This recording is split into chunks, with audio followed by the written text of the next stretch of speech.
warning right away to parents, this program is about sexual misconduct. Sexual misconduct by priests. It's about clerics committing child molestation. And perhaps most importantly, this program is also about an alleged cover-up by the Catholic Church of this scandal. It's a cover-up that's allegedly going on right now. Is there a sexual Watergate going on within the church? Milton says yes. His doctors say he was sexually molested over 200 times by his priest. Alan was repeatedly raped by a priest over a 2.5-year period, while Greg was sexually abused as an altar boy.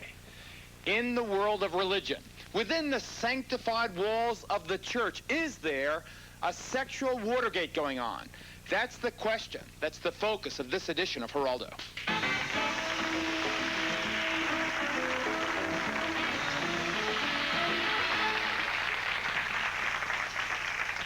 This is going to be a two-parter. Over the course of the next 2 days, we're going to be examining the issue of young children by their priests and by their preachers.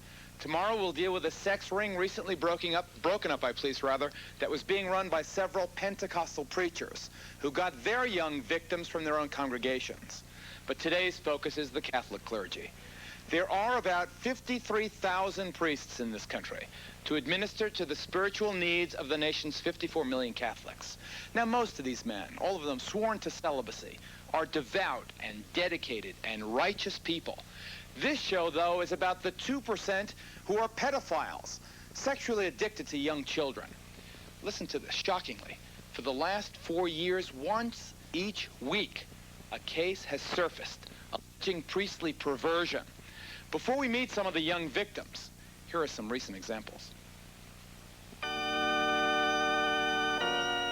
Every light casts a shadow, and the light which illuminates our souls is no different. If we don't use that light to uproot the evils that can hide in the highest places. This Roman Catholic priest, Father Gilbert Gothe, confesses raping or sodomizing at least 37 children. For over a dozen years, his supervisors knew of his sexual attraction to young boys, but continued to let him minister to youngsters. That happened near Lafayette, Louisiana. But it also happened in southeast Pennsylvania, where Reverend Thomas Bender pleaded guilty to repeatedly molesting a young boy. That boy was 9 when he met the father, a choir boy. Now 7 years later, the troubled teen is confused, strung out on speed, and wondering if he's a homosexual. Similar abuse allegedly happened to young women in New York State, where Father Thomas Streetford was arrested for sexual abuse. And in a suburban Seattle church, just this month, a priest was sentenced to prison for molesting 6 altar boys. These cases are all from 1988 alone, but this stuff has been going on for years. Listen to this man, now well into his 20s. My first sexual experience was with a Catholic priest, and I always think about that all the time.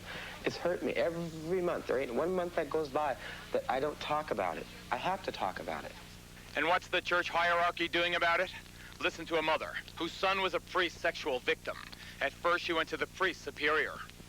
And he told us that when Father died, he would have to answer to God. And that was all he had to say on the subject. That's cold comfort when you know the man is still out there, still coming in contact with little boys. We don't know where this man is right now. He's Father Vance Thorne, and a lot of people in Jackson, Mississippi believe he should be in prison. This mother trusted Thorne, sent her son to his school. Father Thorne put his hand in the back of Obadiah pants. That was 2 years ago. There was an investigation. More victims came forward. A police search turned up kiddie porn pictures in his rectory. An arrest warrant was issued, but not executed, much to the police chief's surprise. I think he should have been booked. There eventually was an arrest, even a psychological evaluation against Thorne, but it was all thrown out of court. Prosecutors refused to act, allegedly telling parents. What we're up against here is the Catholic Church, and the Catholic Church has a lot of money. The U.S. Conference of Catholic Bishops has studied the molestation issue, but never put the report on its formal agenda. The report's co-author believes many parishes may obstruct justice by not reporting cases to authorities. It's difficult to preach the sanctity of marriage and family when at the same time the appearance might be given of condoning highly illicit sexual activity within our own ranks. Archbishop Raymond Hunthausen wrote a pastoral letter on the subject, read by local priests. I am writing in hopes that this situation, as painful as it is, will serve as an opportunity to break the cycle of silence that perpetuates abuse in the human family. In the past 4 years, more than 180 Catholic clergy have been accused of child molestation. Those cases are draining the church's treasury, sapping its moral authority, and hurting the most innocent of the faithful.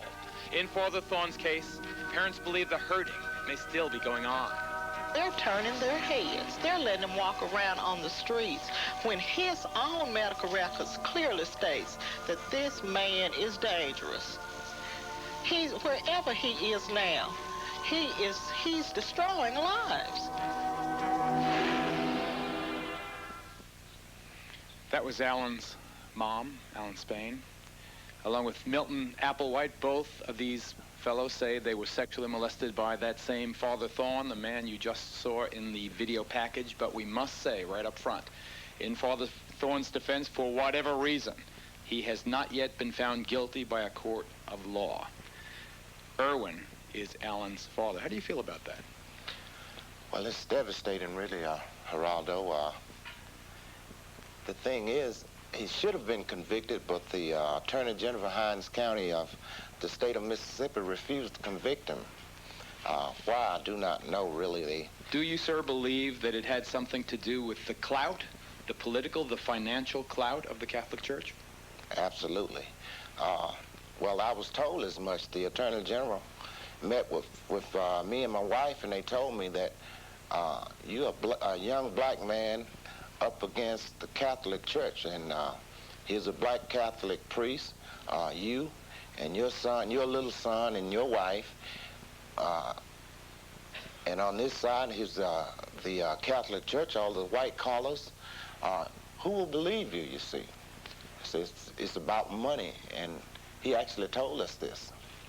Alan, maybe we'll believe you. How old were you when you allege Father Thorne began molesting you? About 9. 9 years old. Mm-hmm. How did it begin? First, I was in 2nd grade.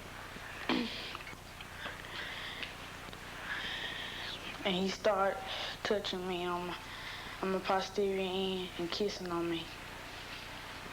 What did he say to you as he was doing this? He didn't say nothing, just started kissing on me and stuff. What did you say, Alan? I didn't say nothing because I was scared. What happened then? Don't be afraid, tell us.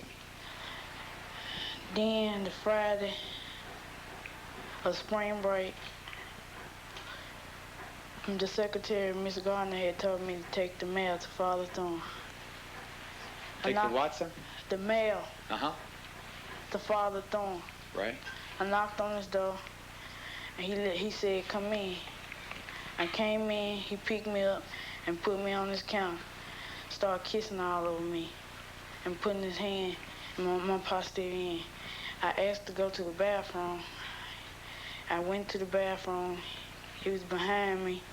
He came in, started playing with my penis, and then he started sucking it. He told me to suck here, and I did. I was scared. Then he tried to stick his penis in my posterior end, but he couldn't. Dad, how do you feel about that? How do you feel hearing your son telling you the story? It's devastating, Geraldo, I tell you. I feel terrible about it because, well, when you look at it from my perspective, this thing just tore my family apart. Brought me and my wife to the point of separation. But most of all, the effect Father Thorne had on this child, passed it along to my other son. I also have a 5-year-old son, and this is how I discovered the incident, really. This child was supposed to be drawing a bath for the younger kid, and I noticed it was taking a long time, so I went in, went into the bathroom, and there they were, this child molesting the younger child. So at that point, it was a hurting thing, really. But I went in. I couldn't say anything, so I told my wife, And then we sat Alan down and talked to him. We discussed it. And it seemed as if he was so afraid, you know, that he couldn't really tell us what was happening. But finally he did tell us, and he said that the father at the church was the one that taught him these things. The same man, Milton, who molested you. I was 14 years old at the time in 1980, and I was coming from school one day, me and another friend of mine, and he introduced me to him, and he asked me how old I was, and I told him, and he asked me, did I want to do a little work, and I told him yes. And he told me, said, how about coming back here Saturday morning? I see what I can do for you. And I did return, and I cut the yard, the church yard and the school yard, and for a period of time, and gradually later on, I was in the living room of the rectory, and he was in the office, and I was watching TV, and all of a sudden he come back there, and I was on one end of the couch, and he was on the other end, and I was looking at TV, and all of a sudden he had done came down onto my end and started kissing on me and feeling on my penis. Okay, hold the rest of the story. This is the same guy. Absolutely. You allege. It's a problem that is incredibly widespread. A case each week for the last 4 years, just within this one faith, just within the Catholic Church in the United States. We'll hear more of what happened to these and other young men at the hands of their priests. We will deal much more specifically with the issue, just as alarming, if not more so, of whether or not there is a sexual Watergate, a cover-up, going on right now within the Catholic Church. We'll be right back.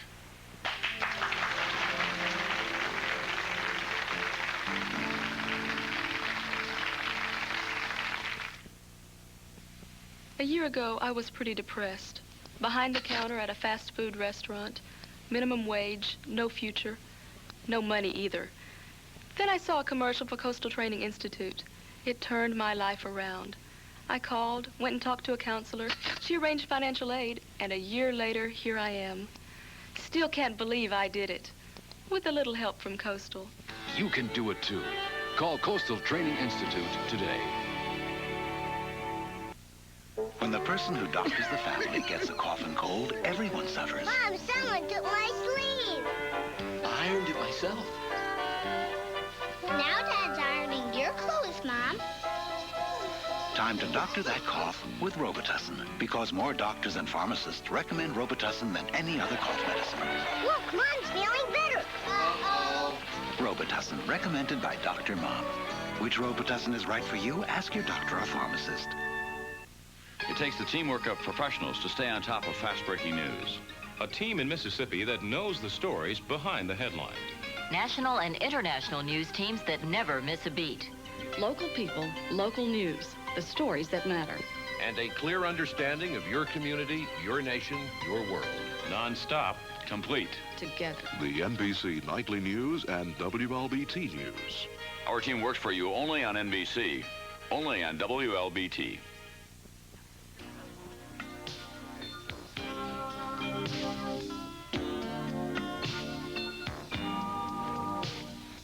It's nice to have a coat to put on when it gets cold, but some children will not have coats. Won't you donate to the Coats for Kids campaign? It's nice to share with someone in need.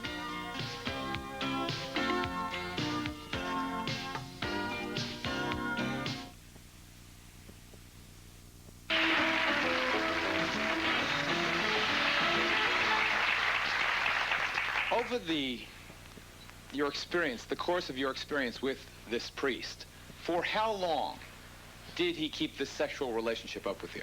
It's from 1980 until 86.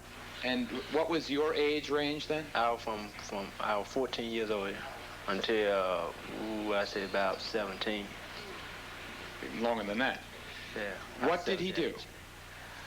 He he had me sucking his penis. And so it was a total sexual relationship? Yeah. Starting at the age of 14? Yes.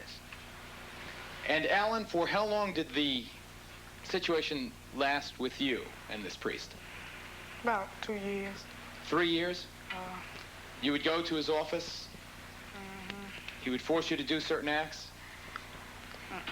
You know, so he just picked me up and started kissing on me and stuff like that. And did he ever penetrate you?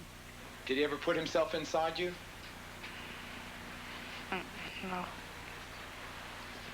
This is Roland Lewis. Let's get some of the facts from the attorney for Milton Applewhite and the Spann family. He says that the church is covering up not just this, but other sexual abuse incidents.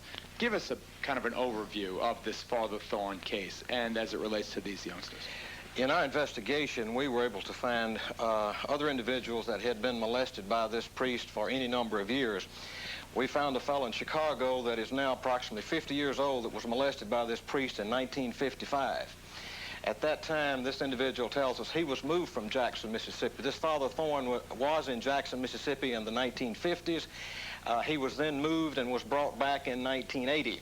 Now, actually, according to some of the parents, they kind of put him in the ghetto because he was operating out of a neighborhood that was a ghetto. A lot of the children that he dealt with and that he used are from families that are broken, people who are drug addicts. We have depositions of a young man who financed his drug habit by monies that were paid to him by this priest. The cover-ups, for instance... Stick with what he did. All right. Now, do you allege he raped these guys? I mean, is that what he did? Yes. According to the psychological testing that has been done, he had sexual relations both orally and anally with Alan for approximately 2 years. He had sexual relations with Milton for over 250 times.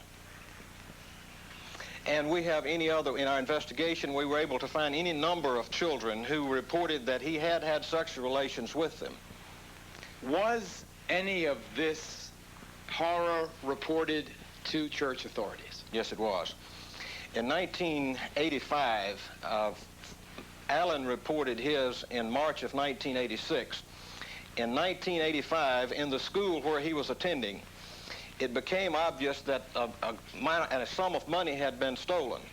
During that time, it came to light that the principal of the school was stealing the money, and she had reported that if you prosecute me, I'm going to report Father Thorn's involvement with the little boys. At that time, the testimony shows that the bishop knew about it. They did nothing about it. They did not report it. We have testimony from a member of the school board that said that at that time in 1985, they, the school board, became aware of Father Thorn's involvement with little boys. However, they did nothing to report it, and this continued until March of 1986 when Mr. Spann discovered this. Do you allege, sir, that the principal motive of the church down there in Jackson, Mississippi, was to cover up these cases to protect its own reputation? Absolutely. Rather than find out how badly hurt they were and help heal them? Absolutely, and the orchestration is so definite and so complicated, it would take some period of time to try to present it here, but yes, that definitely happened. Did there come a time, sir, when this priest was recognized to be a pedophile by the church and was taken to St. Luke's Hospital to be treated? After he was indicted, after Alan reported it, he was indicted. They then sent him to St. Luke's Institute. He was kept there 12 weeks. During that time, it was determined, according to their medical records, that he was a homosexual. We finally were able to obtain copies of those medical records. We have had them evaluated. They established without question he is a pedophile and a hebephile. What's a hebephile? I don't know. It's an abuser of adolescent children. And I thought that's what a pedophile was. Help me.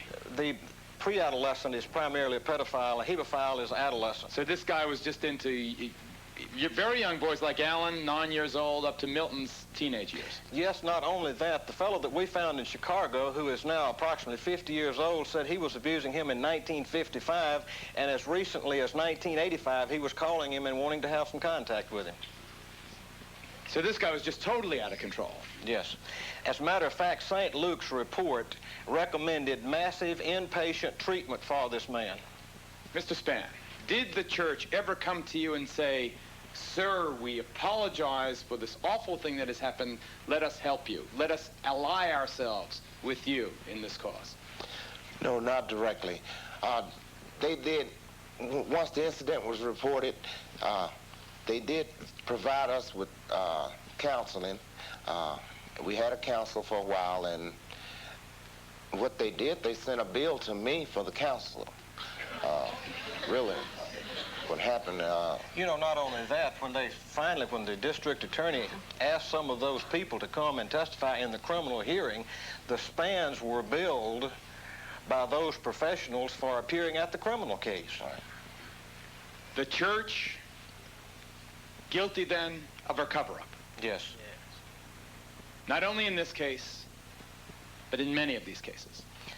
There are documents that indicate that they are actively involved throughout America in telling people how to destroy the evidence and cover up what they're doing.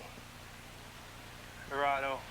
Go ahead, Mel. I tried to file criminal charges July of this year, and they refused not to let me file criminal charges. Even though last year, 87, they were begging me to try to file criminal charges. Who was begging you? The district attorney. Now I come back this year, they refuse to let me file criminal charges. You'll tell us why. We'll examine some of the documents that you state prove or strongly indicate that a systematic church-wide cover-up is going on in this country. And we'll address the question of whether or not a sexual Watergate exists after this break. Stay with us.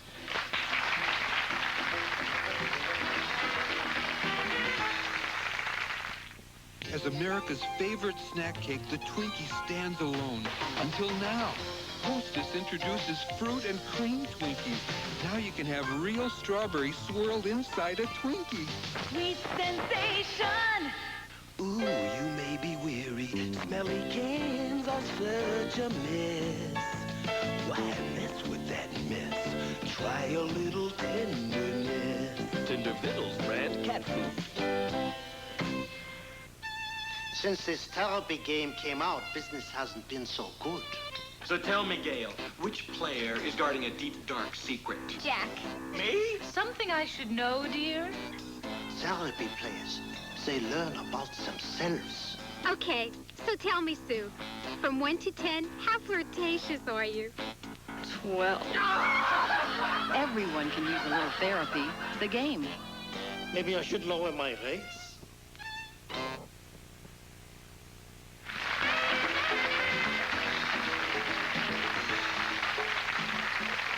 For free tickets to Geraldo, please write Geraldo, Times Square Station, Post Office Box 684, New York, New York, 10108. Please send a self-addressed stamped envelope or call 212-265-1283. Because the court's decision on your case may be final, call Schwartz & Associates, attorneys at law. The attorneys at Schwartz & Associates handle cases involving automobile accidents, offshore oil rig accidents, work-related injuries, insurance claims, divorce, and domestic relation cases. Schwartz & Associates will be glad to discuss your case at no charge. Call them now, 353-1215 for an appointment. Schwartz & Associates, attorneys at law. It's the big guy. Hello, sir. The budget revisions? Yes, sir. Did I send you the Dane proposal? Yes, sir. It's in the mail. You should get it tomorrow. Well, thank you, sir. Without secretaries, business would go out of business. We know because we train the best. We're Phillips Junior College. Call us today at 362-6341. When thousands of viewers joined the WLBT Cholesterol Challenge last year, it did our heart good, and it did your heart good too. Now we'd like you to join us for Lung Check 88, a confidential test where you just blow into a tube. The free, painless test sponsored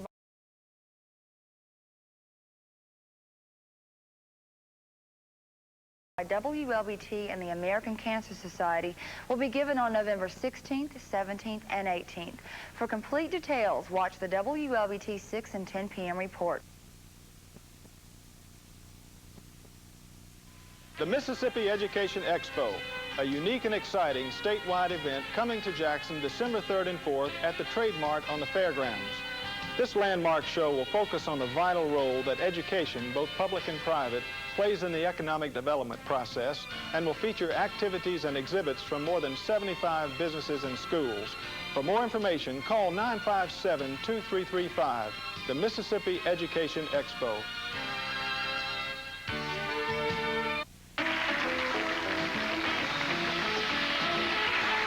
Our focus is there a sexual Watergate going on in the Catholic Church. Greg Rydell, is it? Yes. Was sexually abused by his priest, beginning when he was just a 12-year-old altar boy.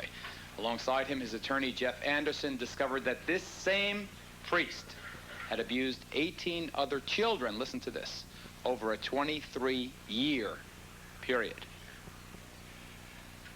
Let me ask you first, Jeff. Does what Roland is saying, does what the Span family is saying, does what Milton is saying smack of familiarity to you? Does it sound like you have heard a similar story before? It's not only familiar, it's identical.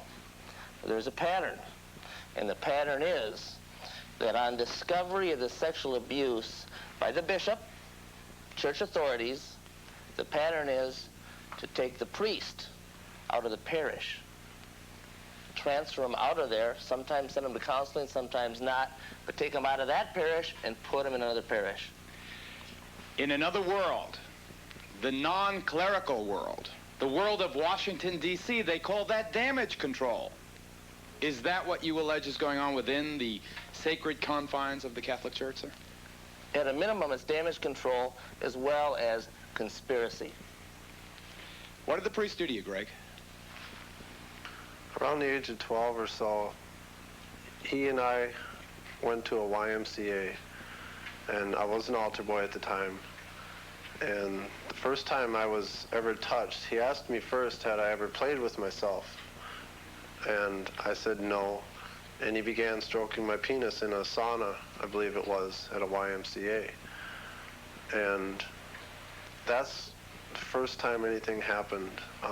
From then on, it went to things going on in the basement of the church. There was touching of myself from him and vice versa. Giving head, oral sex. There was no anal penetration. What you might call role-playing in the rectory where the priests stay. Right in the rectory? Yes, in his room. Did you tell your parents? Not until I was 19, almost 20 years old. Why did you wait, Greg? He told me something that stuck in my head forever, and that was, don't tell anybody, you'll get in trouble, and so will I. At one point, I asked him if it went on with anyone else, and he said, Greg, you asked too many questions. How did you discover, Jeff, that there were 18 boys involved with this guy? Greg was in prison. His parents had learned sometime before of the abuse from him. They went to the Catholic Church, they're good Catholics. Sometime after that, the Catholic Church led them to believe that they would do something about it, and they received a check in the mail for $1,600, and they didn't know what to do. So another lawyer referred them into my office, and they asked me, what shall we do? Our son was abused, and they sent us this check. I said, cash that check, take that money, and let me look at it. And then we started to investigate and find out what had happened for 23 years. Briefly delineate for us the modus operandi of this guy, how this priest operated. Okay, since 1961, we'd be assigned to a parish, and when the abuse would occur, ultimately somebody would find out and would go to the bishop. The bishop would then transfer them. Now, in many cases, the parents would learn, and they would go to the bishop directly. In those cases, the church hierarchy, usually the bishop, would make assurances to the parents, we're going to take them out of the parish. You'll never do this again. But what they would do would transfer them to another parish or another diocese where it would repeat. Let's get down to brass tacks here, both Mr. Lewis and Mr. Anderson. Was the motive of the church in both these cases, in all these cases, to keep it quiet, to minimize the embarrassment, to move them out, get to a fresh community, and just pray for the best. Yes, image. That's what they're primarily concerned about. First and foremost is image. The publications that we have been able to obtain through discovery is image. What will it look like? If we move them from here, separate yourself in accordance with a document that we now have, which we have called the schema, a 197-page document that was sent to every bishop in America.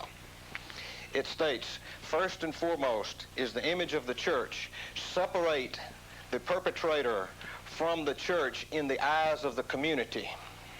We have a summary of the document Mr. Lewis was talking about.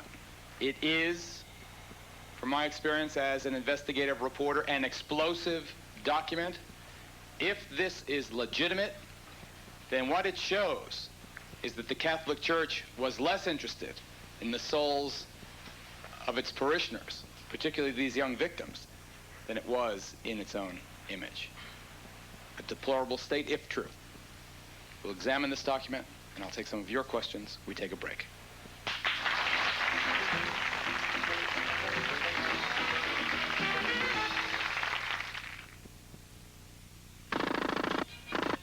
The classroom and hands-on training at Tri-State, I feel, is better than home study courses. Now I'm prepared to drive trucks. Employed Pool Truck Line. You know, more husband and wife teams are driving together these days. And well, since my husband and I both graduated from Tri-State, we'll be driving together next week. Employed R&B carriers. Get employed. Get trained. Call Tri-State now. In the land of Dairy Queen. At Dairy Queen, an American original, our home-style double burger is on sale for just 99 cents. With not one, but two big patties that look, cook, and taste like homemade. Double thick, double juicy for just 99 cents. Why, that's the biggest double burger for less than $1 I've ever seen. The 99-cent home-style double burger sale at Dairy Queen, an American original.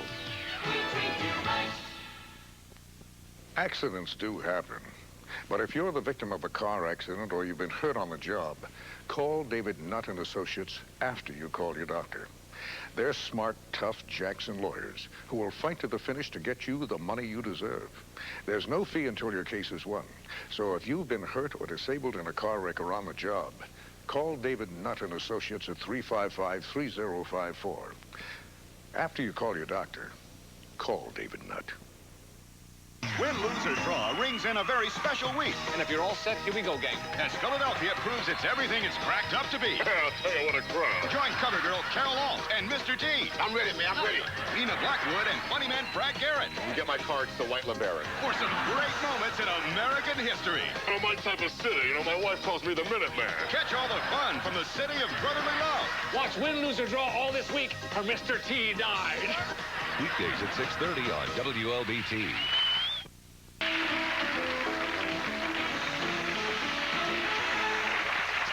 Your question. I just wanted to ask this guy, why, after, 5 years, 250 times, why did he stay out there? Why didn't he get away from it? Why didn't you quit the church? Good, Milton. Well, I can't answer that one. What you mean? Did you think yourself in love with this guy? Yes, that's what it seems like. So he actually managed to seduce you? Yes. You had no sexual experiences before this priest? No. He was your first love? No. Take that back. No. I have had a relationship with a female. Prior to Father Thorne? Yes. Did Father Thorne make you think you were a homosexual? Yes, he did. Because he always would say, you need to put a little more weight on your hips. It's tough, Sid. I know it's tough. I could understand Alan being a baby and he didn't understand about sex, but you at 12 and you at 14, at that age, you should have known something was wrong. Greg, you take a shot at that. I know it's a tough question, but obviously the audience is asking it. I was naive. My mom and dad, sex was a bad word. I was never taught. I trusted the priest. he was, someone said we were taught. I mean, you were, I'm not you. I wish I would have been taught. I wish I would have had some education. Some this is right and this is wrong. Help him out, Jeff. The power of the priest to a Catholic family, to a 12-year-old altar boy, is immense and incredible. And what he says goes. Now, he felt guilt, shame, and responsibility, but he didn't know how to get out of it. He didn't have the strength, the ability, or the age of the experience. And that's why it's called rape, and that's why it's criminal. Bravo to that. Listen to that.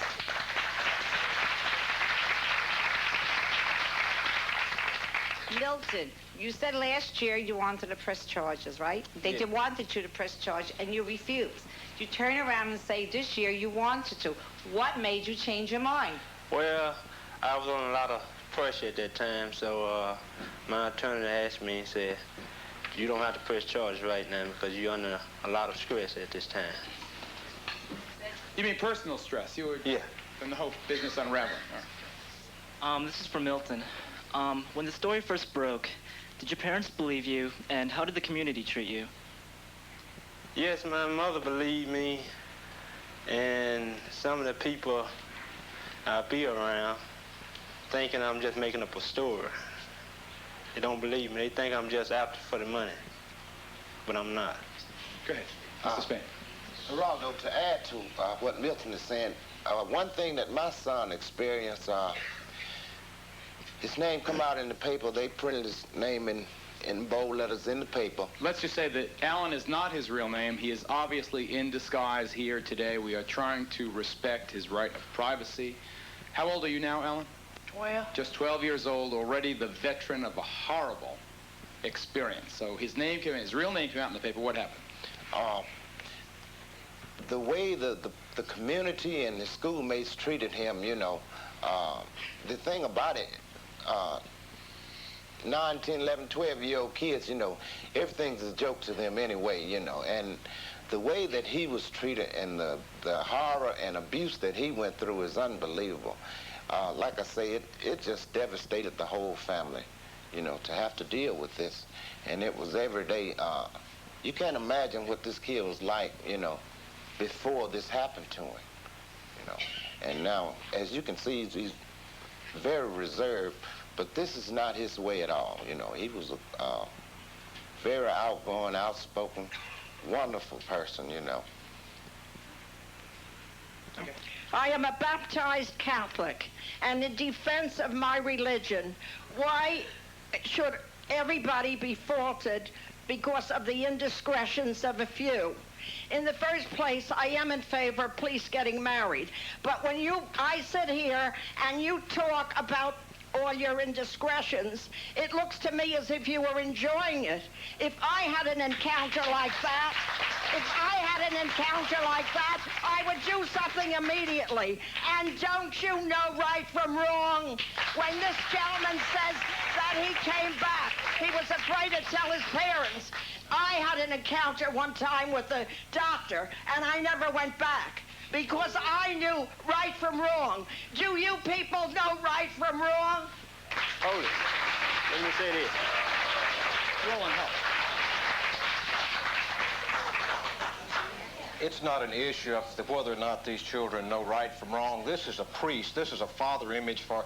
This is a person in the community that says to these individuals, come to me. He feeds them candy. He feeds them all type of situations in life to which they've never been exposed. He took Milton out to buy steaks. He courted him. He taught him to care for him. Still is unable to talk about what really... That's his real name. We'll bleep it out. Don't worry about it. Sorry. Go ahead. Is still unable through the therapy. Both of them have been in therapy for 2.5 years. One of them 2.5 and one 1.5 years. Through therapy, they are more and more able to deal with it. But Alan, at the time that this happened, felt responsible for Father Thorne being brought to the scorn of the community. He felt like he had done something wrong. It is the guilt of the individuals that makes it impossible or difficult for them to bring it to the forefront for a long period of time. Let me just respond to something the questioner said in her very passionate and sincere way as a baptized Catholic. Do you smear the church as an institution with these several cases? This document speaks of a corporate, a large-scale intent, if it's a real document, if what I'm reading is literally true, to cover up what happened. To that extent, remembering always that 98% of the priests are wonderful men, devout and dedicated men. But this document suggests that the church is not working to expose the 2%, but rather to cover up. We're going to get into the specifics of that. You'll hear a defense of the church's position. The conversation will continue. We must now take a break.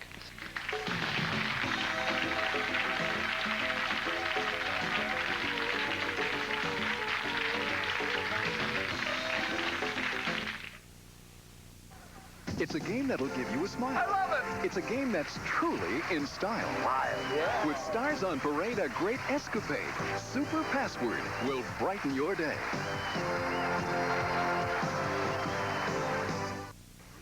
There's a game that's long been preferred. Charming Chuck Woolery's the man with a word. It's got wisdom and wit. A certified hit. Tell me. It's Scrabble, or haven't you heard?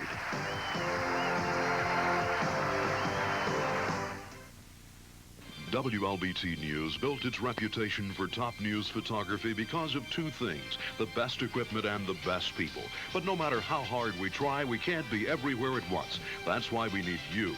With a camera like this, you could easily be part of the team. If you get newsworthy video of a fast-breaking story, call Newswatcher. We'll put your pictures on the air and give you credit, too. When you've got the pictures, call WLBT Newswatcher at 948-3333. Get the picture?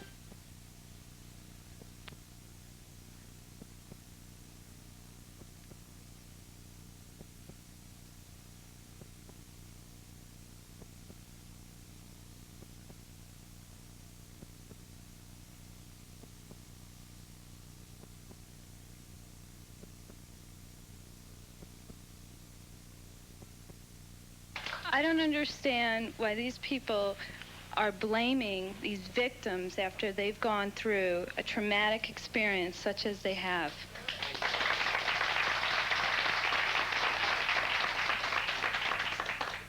Let me, to discuss this document and move this discussion along, introduce the guests who join us now. John Puthenwiedel from the Catholic League is here to defend the church. Jason Berry is an award-winning correspondent for the National Catholic Reporter. He is the reporter who coined the phrase sexual Watergate. Welcome, gentlemen. Let me read the summary that I have of this document, and you can tell me whether you think it's good or ill. First starts, over the next 10 years, the liability to the church, estimating the projected losses for the next decade in this unfolding scandal, could be established with a limit of $1 billion. It goes on to say, and there's a lot of points here that I want to get to, that everything should be done, or seemingly to me, to enhance the credibility of the church and to secure the records of the church so that, for example, if in the Diocese of Jackson, Mississippi, or Mississippi, Father Thorne had a record of sexual misconduct, they say get that record out of the church's files, get it to a secret file someplace where it cannot be reached by attorneys like Roland here, so the church will be protected, the liability limited. People will think that the church did not know of the prior course of conduct. Is this document, Jason Berry, a smoking gun to indict the church for cover-up? No, and I think Roland has given you bad information. Let me state first that I broke the story in Lafayette. I've been writing about this for 3 years. I think it's a national disgrace. And I think what the prosecutor in Jackson, Mississippi, Ed Peters, did is wrong. And I think the Clarion Ledger newspaper in Jackson, Mississippi ought to investigate the case and do it thoroughly. The document that is not a smoking gun was written by Ray Mouton, a lawyer in Louisiana, defending a Catholic priest. He was opposed to the cover-up that the bishop there was fabricating. You say there was a cover-up? There was a cover-up which the lawyer defending the priest was opposed to. He wanted the bishop to come out front. The two other people who wrote the document were a canon lawyer in Washington, Tom Doyle with the Vatican Embassy, and the late Michael Peterson, a priest psychiatrist. The gist of that document was not to sanitize records, was not to send things under lock and key. I don't know whether you're reading a summary that Roland wrote or that's a summary from the document that Mouton, Peterson, and Doyle wrote. The bottom line is what they recommended was a three-pronged approach. And I must say it has not been followed. That's the tragedy. First, get the kids into treatment and pay for it. Secondly, get the priest into treatment and consider getting him out of the church. And thirdly, to attempt at all times to do the morally correct thing to do as an institution. I'll quote, "Reports of alleged sexual abuse or sexual misconduct, as well as records of investigations, should be kept in a secret archive, and certainly not in the diocesan archives or in the ordinary priest's personnel files. Of paramount concern is the security of the diocesan records. The idea of sanitizing or purging files of potentially damaging materials has been brought up." That section was written by Tom Doyle, a canon lawyer. Canon law says that you have a secret archive in every diocese. What he says later in that document, that statement was written, this is funny because I've been attacking this church for 3 years on this. That statement was written in response to what some diocesan attorneys were claiming. Hey, send the stuff to the embassy. Put it under lock and key. Under diplomatic immunity, they can't touch it. What Doyle was saying is, this has been suggested. If you do it, it's going to be bad. They could lose their diplomatic immunity. It was not an attempt to sanitize files. Are they sending their files to the embassy? No, no. Can a lawyer like Jeff or Roland get those documents? Sure, if they're sent there, I don't see why not. Do you agree, Jeff? Sometimes. Sometimes. Obviously, if you don't get the document, you don't know it exists. So it's difficult to know when you haven't gotten everything, but I can say that there is a practice in the Catholic Church where they maintain a priest file where certain documents exist. When an incident of an alleged child molestation is reported to a bishop, if the incident and the cleric's identity remain confidential, the bishop may wisely refrain from widespread reporting. He's talking about not telling the media, not telling the authorities. If a case, for example, is settled out of court where a family agrees to get $1 million and they're not going to press charges, what is the bishop supposed... And again, I want to express my own irony at being in the situation of defending the church. I'm surprised. But well, I am too. What is the bishop then supposed to do? Is he supposed to come out and say, well, we paid $1 million to these people. They're not going to prosecute the priest. I've sent the priest off to a mental tank. Here's his name, John Doe. How about suspending the priest? I think they ought to be kicked out. They ought to be removed. They ought to be recycled. Right. But this document says, and I don't want to beat this dead horse, this document says, because it appears as if it's a statement of guilt on the part of the church, a finding of guilt, don't suspend him unless and until he's found guilty in a court of law. And in the case of Father Thorne, it had no obligation to suspend him because he was never found guilty. It says don't do it unless you're forced to do it. I think they had an obligation to get rid of Thorne. Oh, hell yes. Hell yes. Okay, you have to defend the church. Let me tell you why, John. Because we asked everybody else, and they refused to come on this program. I'll list them after this commercial break, and then you'll take up the cause of defending the church. We must take a tough cause, huh?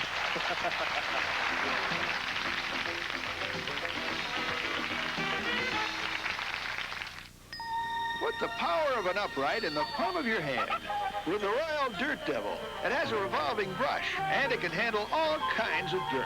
Pick up the handheld vac that really picks up. Dirt Devil by Royal. The Remington microscreen shaves as close as a blade, or your money back. The first screen shaves incredibly close, the second even closer. The Remington microscreen shaves as close as a blade, or your money back. And the limited rechargeable, the perfect gift.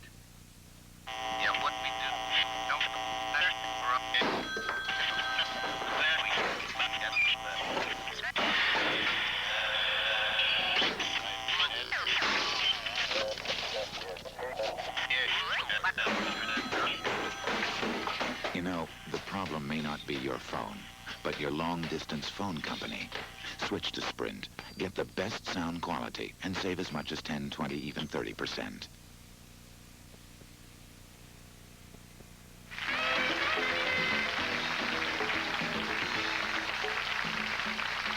For transcripts, please send $3 to Journal Graphics, Geraldo Transcripts, 267 Broadway, New York, New York, 10007. Or call 212-227-READ. Wait a minute, huh? You think this dude is serious? These only last about 6 weeks. 2,000 flushes blue lasts up to 4 months. Drop in 2,000 flushes blue, and it cleans and keeps the water blue up to 4 months. 2,000 flushes blue or original clear. Did you have fun today? Oh, it was a fine. Want me to color in your Jonathan Winters drawing? Don't you touch that. Tomorrow morning on Today, Max Campbellman, Jacques Cousteau, Steve Gutenberg, Neil Simon, some other surprises too. A little bit. That does it for us on this day. Have a nice Tuesday. You can put a sock on it, or you can put a sock in it. Cause it's 50 Style Socks Appeal. Nice. On classic concentration this week. Last month, Hallmark Toyota BMW sold more Toyota trucks than any other dealer in the Gulf States region. How does Hallmark do it? With brand new 89 pickups for $99 a month. 0 down and $99 a month. That's right, a brand new 89 for just 0 down, $99 per month. And no, it's not a lease. You've got 12 full months at just $99 per month, plus 0 down financing. That's why Hallmark is Mississippi's Toyota truck giant. Hallmark Toyota BMW on I-55 in North Jackson. At Shoney's, we could give in to fads, dress up our waitresses, and change our restaurants to look like every other restaurant.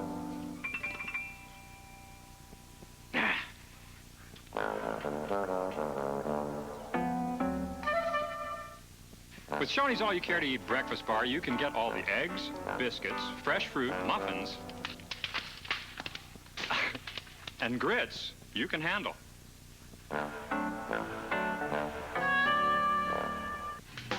Now at Clark Jewelers, store closing and inventory liquidation. Save 40 to 60% store-wide. Save big at Clark Jewelers. Officials search for the cause of the Mississippi State fire. That story at noon.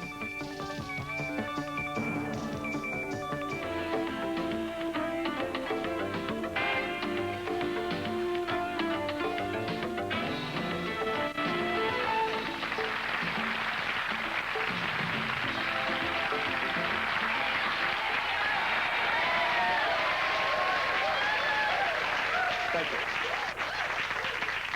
If you were with us yesterday, you heard stories of child molestation by priests, of young men, and of boys, like Alan here, and Greg, and Milton.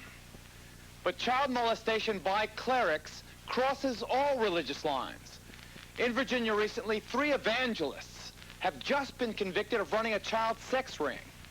Roger was one of the victims as a teenager. So was Johnny. You'll meet them. And you'll meet Jack, right here in our studio audience. Another victim of sexual molestation by a Catholic priest. This is part 2 of our examination of the church's sexual Watergate. We continue, as that's our focus on this edition of Geraldo.